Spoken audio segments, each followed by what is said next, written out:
So ultimately, as a seller, what we're going to do is we're going to take a look at all of the offers that come in, and we're going to weigh the pros and cons of each offer. And what we're really looking for are what the best conditions and terms are for you. Where do you net out in the end? And so by net, I simply mean what puts the most money in your pocket, which one really ultimately is within the timeline that you want, or touches any of the elements in the offer, touches on the things that are most important to you in your goals. Good morning, good morning, good morning. How are you? How are you? Great, thanks. We have been talking so much, almost ad nauseum, about this whole NAR settlement, what all of that means. Mm-hmm. And I don't even think we need to introduce you, but for anyone that hasn't tuned in, Colleen Barry, CEO of Gibson, Sotheby's International Realty. And Colleen and I have agreed to jump on and do quick mini episodes about just digestible pieces of things that are timely or relevant. And right now, obviously, we've been touching a lot on the NAR settlement and what that's going to mean for the industry, for the agents, consumers, brokers. So today, what we want to hone in on in a kind of a mini, easy to digest episode is, what does this mean for the seller? Mm-hmm. We talk a lot about net now, and we were talking about different ways that we're going to break that down. And we realized this might be something that we should get on and discuss. Mm-hmm. So I'm going to basically pretend I am a seller. Oh boy. Now I'm in the hot seat. And I think that's all. I mean, that's anything, right? Anything that's a little bit new or nuanced. People are like, okay. Like, how does it affect me? Exactly. What's the real impact? Like, give me the net result here. What's happening? Yes. Yeah. So for me, I'm planning to sell my house in the spring. Yep. What does that mean for me, right? Put everything else aside, all the minutia. Mm-hmm. I don't need to know everything. I know I'm going to hire a real estate agent to do that. I want to yield the highest and best results price for my home. So what does that mean? And how is that changing from if I sold it last spring? Yep. If you sold it last spring, ultimately the biggest difference is that now the buyer agent and their buyer have a negotiated fee between the two of them. So that didn't typically happen before. There were some folks who were doing it, particularly outside of the state of Massachusetts. But within the state of Massachusetts, most agents were working, and the stipulation in a contract, if they had one, was I'll be paid whatever is offered in the MLS. But the change now is that even if something is offered in the MLS, which we could even go down that path and talk about that in another one of these brief episodes. But even if it is offered in the MLS, it's not a unilateral offer anymore, which means that could be negotiated throughout the process. So ultimately, as a seller, what we're going to do is we're going to take a look at all of the offers that come in, and we're going to weigh the pros and cons of each offer. And what we're really looking for are what the best conditions and terms are for you. Where do you net out in the end? And so by net, I simply mean what puts the most money in your pocket, which one really ultimately is within the timeline that you want, or touches any of the elements in the offer, touches on the things that are most important to you in your goals. And that, yes. And that, just to kind of clarify, listening from the seller standpoint, that just means that the buyer and their agent have their own agreement now. That's right.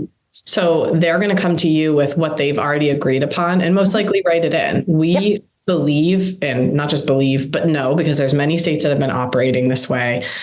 If you pick a buyer that's represented by a reputable agent in your community, there's statistics, I don't know them off the top of my head, but you have a much better chance of getting to the closing table. That's right. The buyer is going to be vetted, their lender, everything is going to be checked out, and you're going to have a smooth transaction. So we highly recommend that we're involving that buyer agent, that we're even compensating that buyer agent. It's just that the deal looks differently now. Yeah. They're likely going to be writing that in, just like they were writing in their inspection. That's just like they were writing in their mortgage contingency. It's a term, right? So it's not always just the amount of money you're being offered. It's the terms. Are the dates flexible? Did you need something special for closing? Do you get a rent back? That's another example. Yeah. I mean, there are all kinds of things that are ultimately in there.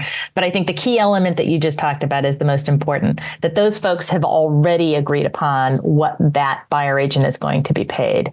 So ultimately, we're taking a look at all of the terms of all of the offers and selecting the one that makes the most sense for you. And the proof is in the pudding. This is what we're seeing happening over the last couple of weeks, is that sellers are taking a look at all of the offers. They're seeing some where it's an unrepresented buyer. They're seeing some where it is a represented buyer, someone who's got a buyer representative working for them, and then they're selecting the offers that make the most sense. And so far, we're seeing in most cases, they are selecting the offers that have buyer representation because those are the ones that tend to have the best terms for them.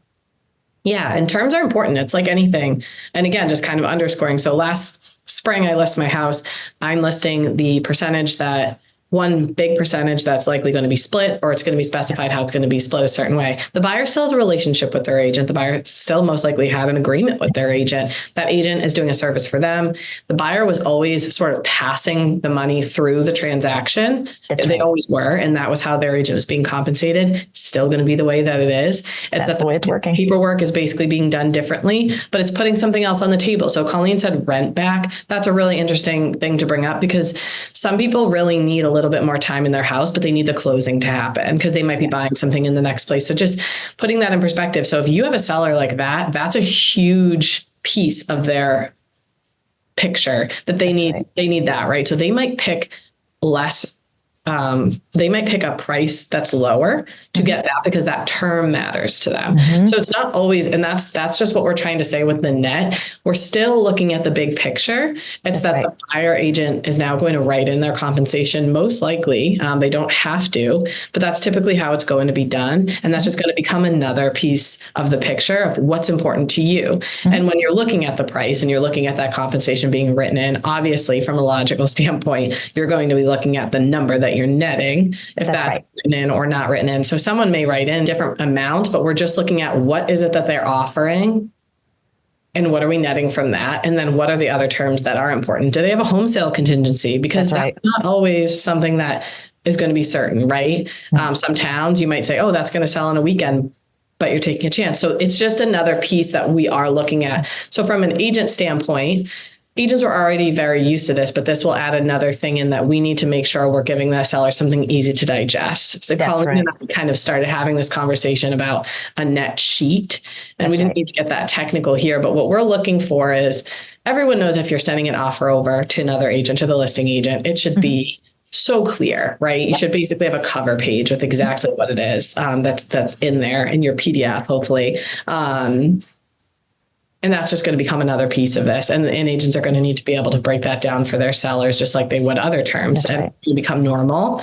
But this is just a new piece of it. So we want to be sure that if you are a seller and you're thinking about coming on, or even I know mostly agents listen here. If you're an agent and you're like, wow, okay, that was a good way to explain that. And even if you've tried over and over, it might be something you just pop over to your seller to just say, hey, look, our leadership team broke this down, specifically just how it's going to impact sellers that are planning on listing in the next few months or really in the future. And I hope this was helpful. And do you think we missed anything, Colleen, or any other questions? I think the only other thing I would say is that there are actual net sheets and apps that do that for you.